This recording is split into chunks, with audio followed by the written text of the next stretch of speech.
Municipal ఎన్నికలు అయిపోయినాయి కదా, అయిపోయినాయి, రిజల్ట్ వచ్చింది. నిన్న నుంచి చైర్మన్లు ఇదంతా ప్రాసెస్ నడుస్తుంది కదా. ఆ నడుస్తున్నప్పుడు ఆ ప్రాసెస్ని చూస్తున్నప్పుడు ఏమనిపిస్తుంది ఒకసారి మీకు? అసలు ఏమన్నా చెయ్యి కానీ మొత్తం మనమే గెలవాలి, ఏ పార్టీలను ఉండని, ఎట్లనన్నా చేసి మనమే మొత్తం పీఠాలు దక్కించుకోవాలి. నిన్న చెప్పుకున్నాం ఆల్రెడీ మనం ఎట్లా ఉంది, ఎన్నికలు జరిగిన తర్వాత పరిస్థితి ఎట్లా ఉంది, ప్రజాపాలన ఎట్లుంది. ముఖ్యంగా కాంగ్రెస్ అధికారంలోకి వచ్చిన తర్వాత మేము అధికారంలోకి రావడానికి ముందు ఏం చెప్పారు? ప్రజాపాలన మార్పు చూపిస్తాం మేము అన్నారు కదా. ఆ చూపిస్తున్న మార్పు ఏదో మంచిగా ఉంటుందేమో, జనాలకు అక్కడికి వచ్చే మార్పు చేస్తారేమో, లేకపోతే ప్రజాపాలన ఎట్లుంటుంది అనుకున్నారు కదా. ఇగో ఇట్లుంటుంది అనేది నిన్న చూపించారు. నిన్నటి నుంచి చూస్తున్నాం మనం వీడియోలు చాలా చోట్ల. వాళ్ళు బీజేపీ కావచ్చు, ఇండిపెండెంట్లు కావచ్చు, లేకపోతే టీఆర్ఎస్లో గెలిచిన వాళ్ళు కావచ్చు, ఒక్కటే లక్ష్యం, ఒక్కటే ఎజెండా. ఏంది? మనం గెలవకపోని కానీ చివరిగా మనమే పీఠం మీద కూర్చోవాలి. ఇది ఒక్కటే లక్ష్యం కాంగ్రెస్ పార్టీకి, ఇంకేం లక్ష్యం లేదు. దాంట్లో సిపిఐ వాళ్ళని తీసుకొచ్చుకుంటారా, బీఆర్ఎస్ తీసుకుంటారా, బీజేపీ తీసుకుంటారా, ఇండిపెండెంట్లను తీసుకుంటారా? ఇప్పుడు ఇండిపెండెంట్లను తీసుకున్నారనుకోండి, ఎవరికేం నష్టం ఉండదు, ఇబ్బంది ఉండదు. కానీ వేరే పార్టీలలో గెలిచిన వాళ్ళని ఎట్లా గుంజుకుపోతుర్రు, ఎట్లా తీసుకొని పోతుర్రు అనేది నిన్నటి నుంచి మనం చూస్తూ ఉన్నాం కదా. ఇవాళ జరుగుతున్న ఎలక్షన్స్లల్లో ఎట్లా చేసిర్రు అనేది ఒకసారి నేను మీకు వీడియోలు చూపిస్తాను. దానికంటే ముందు మొత్తం తెలంగాణలో ఇప్పుడు ఒక 3-4 ఇంటి మీద విపరీతమైన చర్చ జరుగుతుంది. తొర్రూరు మున్సిపాలిటీ ఉంది కదా, విపరీతమైన చర్చ. ఎందుకంటే ఆడ ఎమ్మెల్యే యశస్విని రెడ్డిది సొంత ఊరు తొర్రూరు. అది మొత్తం బీఆర్ఎస్ పార్టీ గెలిచింది. లెక్కకైతే బీఆర్ఎస్ వాళ్ళే పీఠం మీద కూర్చోవాలి. బీఆర్ఎస్ వైపు వచ్చినాయి కానీ దాన్ని ఎట్లయినా చేసి మేము కూర్చోవాలి, గెలవకపోని కానీ ఎండ్ ఆఫ్ ద డే లాస్ట్లో పీఠం మీద మేము కూర్చున్నామా లేదా, ఆ ప్రయత్నం జరిగింది. దాంట్లో కాంగ్రెస్ సక్సెస్ అయింది. ఇంకోటి జనగామ, నిన్న చూసినాం మనం. ఒక వాడు బీఆర్ఎస్ పార్టీ ఆమెను ఎవరో కిడ్నాప్ చేసిర్రు అని చెప్తే, లేదు కిడ్నాప్ కాలే, నేను ఎవరు చెప్పిర్రు, అది రాంగ్ ఇన్ఫర్మేషన్, నేను కిడ్నాప్ కాలే, బీఆర్ఎస్ పార్టీ నుంచి గెలిచిన నేను, లోపలికి పోనీయిర్రి అని దొబ్బుకుంట లోపలికి పోయింది. చూసినాం కదా మనం అందరం. అది తర్వాత ఖ్యాతనపల్లి మున్సిపాలిటీ, బీఆర్ఎస్ పార్టీకి మెజారిటీ ఉందాడ, వాళ్ళే అధికార పీఠం మీద కూర్చోవాలి, క్లియర్ మెజారిటీ కనిపిస్తుందాడ. అయినా సరే 2 రోజుల నుంచి మళ్ళీ ఇయ్యాల. ఇప్పుడు నేను ఈ వార్త చెప్పే టైంకి కూడా అక్కడ వాయిదా పడ్డది ఎన్నిక. ఎందుకు? కోరం ఉంది, మొత్తం ఉంది, అయినా సరే వాయిదా వేసిర్రు. ఎందుకు? కాంగ్రెస్ వాళ్ళకి ఇంకా క్లారిటీ రాలే. ఆడ కాంగ్రెస్ తీసుకోవడం కాలేదు, ఇంకా క్లారిటీ రాలే. వాళ్ళు గెలిచేటట్టు లేరు కాబట్టి ఎట్లయినా చేసి దీన్ని ఇచ్చగొట్టాలి. లేదు, వీళ్ళు లేరు, కరెక్ట్గా లేరు అని, లేకపోతే కోరం లేదని ఏదో ఒక రీజన్తో దాన్ని వాయిదానే వేసిర్రు మొత్తానికి. ఇప్పుడు వాళ్ళ కోరం సరిపోలేదు, లేకపోతే వాళ్ళు ఇంకా మిగతా పార్టీ వాళ్ళని తీసుకొచ్చుకున్నాడు పూర్తి కాలేదనుకోండి, ఆడెన్నిక జరగనియలేదు. ఏంది ప్రజాస్వామ్యమా, ఇంకోట ఏం జరుగుతుంది అది అసలు? ఒకసారి వీడియోలు చూపిస్తాను నేను మీకు. నిన్న నుంచి చూస్తున్నాం మనం మున్సిపల్ ఎన్నికలలో జరుగుతున్నటువంటి ఇష్యూస్ ఏమున్నాయి, ఎట్లున్నాయి అనేది. ఒకసారి ఈ రోజుది కూడా చూపిస్తాను నేను. ఇవాళ ఇది తొర్రూరు వీడియో, ఒక్కసారి చూడుర్రి. ఒక్క మున్సిపల్ ఎన్నిక కోసమా ఇంత? ఇప్పుడు ఇది చూసిన తర్వాత ఎవరికైనా సరే ఆ వీడియో చూస్తే, ఆ విజువల్ చూసిన తర్వాత ఒక్క మున్సిపల్ ఎన్నిక కోసం ఇంత చేయాలనా, ఇంతనా? ఇది తొర్రూరు దగ్గర ఇవాళ జరిగే దాంట్లో. తొర్రూరు పట్టణ ప్రజలకు పోలీస్ శాఖ వారి విజ్ఞప్తి. తొర్రూరు పట్టణ ప్రజలకు తెలియచేయనిది ఏమనగా, మున్సిపల్ చైర్మన్ మరియు వైస్ చైర్మన్ ఎన్నికల సందర్భంగా 17 ఫిబ్రవరి 2026 నాడు పట్టణమంతా 144 సెక్షన్ అమల్లో ఉంటుంది. అందువల్ల ప్రజలు ఎవరు కూడా 2 లేదా 3 కంటే ఎక్కువగా ఎక్కడైనా గుమికూడరాదని. మున్సిపల్ చైర్మన్, వైస్ చైర్మన్ ఎన్నిక కోసమని ఇంత పోలీసు బలగాల. మనం ఒకసారి తెలంగాణ మూమెంట్ అప్పుడు చూసుంటాం చాలా సందర్భాలలో, చాలా చోట్ల. అప్పుడు కూడా ఇంత చూడలే. తెలంగాణ ఉద్యమాన్ని నేను కూడా కవర్ చేసిన. తెలంగాణ ఉద్యమం జరుగుతున్నన్ని రోజులు ఉస్మానియా యూనివర్సిటీలో కూడా మేము కవర్ చేసినాం. ఉస్మానియా యూనివర్సిటీలో ఇట్లుంటుండే ర్యాలీ, మొత్తం కవాతు, పోలీసుల కవాతు చేస్తారంటారు చూసిరా, అట్లా పోలీసుల కవాతు ఉంటుండే. మళ్ళీ ఒకసారి తెలంగాణ ఉద్యమం రోజులు గుర్తుకు చేసిర్రు. ఇక్కడ ఏమన్నా పెద్ద ఉద్యమం జరుగుతుందా, లేకపోతే ఏదో పెద్ద ఉపద్రవం వచ్చింది అందుకోసమని ఇంత పోలీసులను మొత్తం డిప్లాయ్ చేసిర్రా అంటే కాదు. ఒక్క మున్సిపల్ ఎన్నికకి సంబంధించినటువంటి దానికోసం, చైర్మన్ వైస్ చైర్మన్ల ఎన్నిక కోసం జరుగుతున్నది ఇదంతా. ఇది చూస్తే ఏమనిపించింది మీకు? అరే ఏమో జరుగుతుంది ఆడ, ఇంతమంది పోలీసులు వచ్చిర్రంటే అసలు ఏం జరిగింది, అక్కడ ఏమైనా జరుగుతుందేమో, ఇంతమంది పోలీసు బలగాలని మొత్తం మోహరించిర్రు అన్న లెక్క అనిపిస్తుంది కదా మీకు. కాదది తొర్రూరుల పరిస్థితి ఇది. రోడ్లపై కానీ బహిరంగ ప్రదేశాల్లో కానీ సమావేశాలు నిర్వహించకూడదని పోలీస్ శాఖ గట్టిగా హెచ్చరిస్తోంది. ఈ ఆదేశాలను అతిక్రమించినట్లయితే చట్టరీత్యా కఠిన చర్యలు తీసుకోబడతాయని సూచిస్తున్నారు.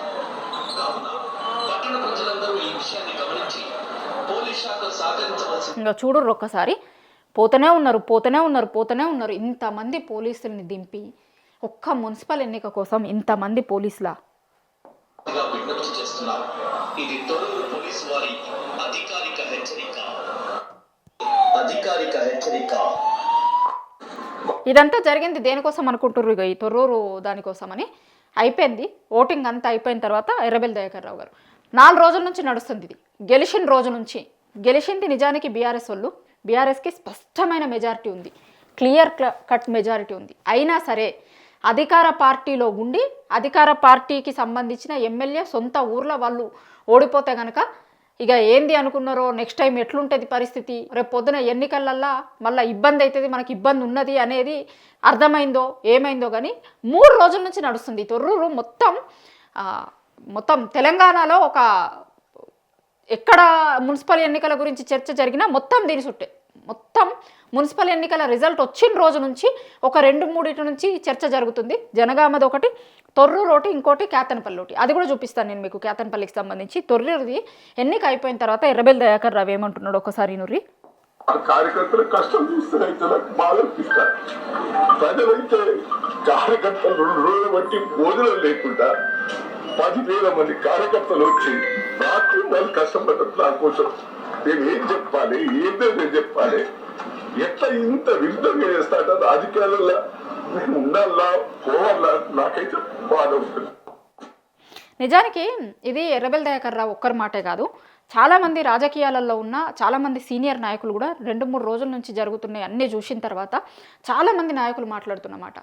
అసలు ఏంది ఇట్లా అయిపోయినాయి రాజకీయాలలో ఉండాలనా ఉండొద్దా, మేము చాలా ఏండ్ల నుంచి రాజకీయాలు చేస్తున్నాం కానీ ఇట్లాంటి రాజకీయాలను ఎక్కడ చూడలే అంటారు. ఇప్పుడు ఈయనే బీఆర్ఎస్ పార్టీ కదా, జీవన్ రెడ్డి గారు కూడా సేమ్ మాట అన్నారు. జీవన్ రెడ్డి గారు అయితే అదే కాంగ్రెస్ పార్టీలో ఉన్నారు కదా, ఆయన కూడా సేమ్ పరిస్థితి, ఆయన కూడా మాట్లాడుతుంది సేమ్. అసలు రాజకీయాలలో ఉన్న సీనియర్ రాజకీయ నాయకులు ఎవరైనా ఉన్నారు చూసిరా, వాళ్ళు చాలా ఏండ్ల నుంచి రాజకీయాలు చేసిరు, చాలా ప్రభుత్వాలను చూసిరు దగ్గర నుంచి, చాలామంది ముఖ్యమంత్రులని చూసిరు దగ్గర నుంచి. కానీ వాళ్ళందరికీ కూడా ఇప్పుడు జరుగుతున్న లెక్క ఎన్నికలను ఎప్పుడు చూసుండకపోవచ్చు. ఇప్పుడు జరుగుతుంది. ఇక ఇది అన్నిట్లలోకెల్లా ఒక పీక్గా రాజకీయాలలో ఉన్నోళ్ళు పొలిటికల్ ఎనలిస్టులు ఉంటారు చూసిరా, అట్లాంటి వాళ్ళు మాట్లాడుతున్నారు. ఎందుకంటే ఇప్పుడు చాలా సందర్భాలలో లోకల్ బాడీ మున్సిపల్ లాంటి ఎన్నికలు జరిగినప్పుడు ఇట్లా ఉంటాయి.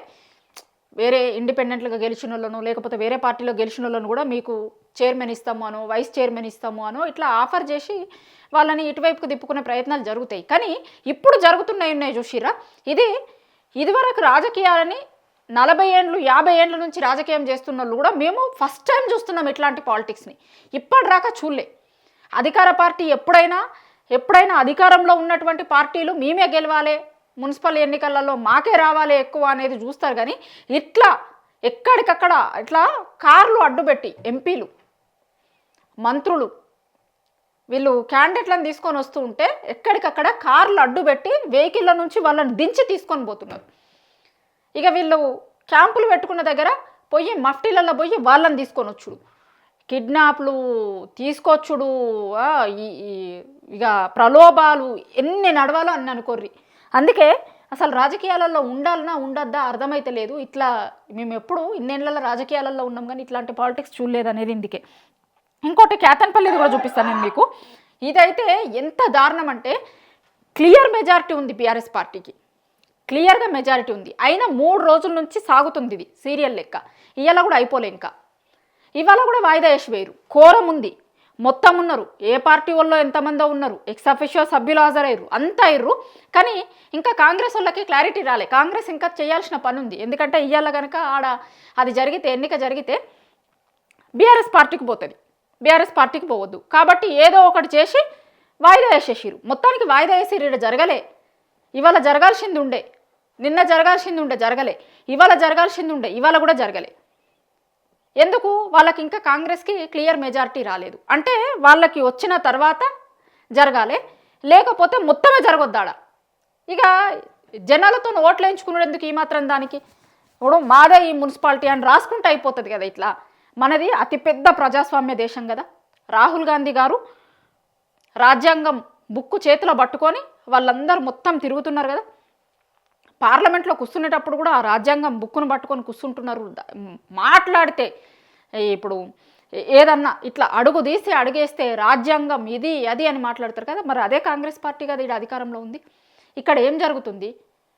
ప్రజాస్వామ్యం మంచిగానే నడుస్తుందా? ఏం జరుగుతుంది మీరు అధికారంలో ఉన్న రాష్ట్రంలో అనేది ఒక్కసారి మీరేమన్నా చూస్తుర్రా?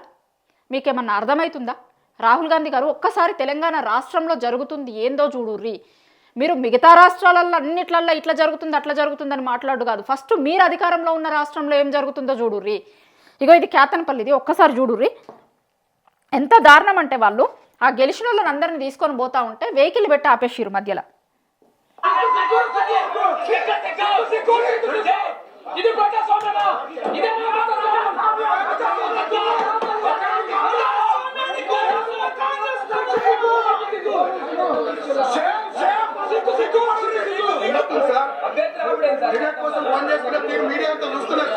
ప్రపంచమంతా చూస్తున్నారు సార్.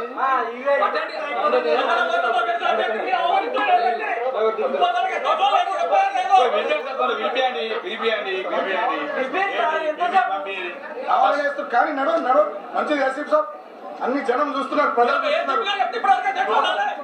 మంత్రి బరాబర్ చేస్తాం, కామెంట్ చేయాలి, ఇంకా సీరియస్ గా చేస్తాం రాను రాను మంత్రి మీద.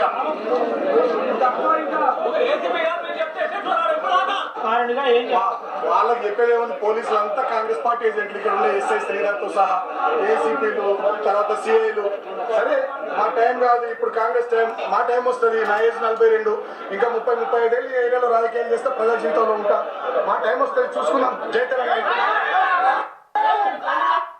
ఇది కేతనపల్లిది. జనగాం, తొర్రూరు, కేతనపల్లి మూడిట్ల లెక్కకైతే బీఆర్ఎస్కే మెజారిటీ ఉంది. కానీ 2 ఆల్రెడీ అయిపోయినాయి, 2 కాంగ్రెస్కి వచ్చేసినాయి. ఇది కాలే, అందుకోసమని వాయిదా పడ్డది ఇది కూడా మళ్ళీ అలా.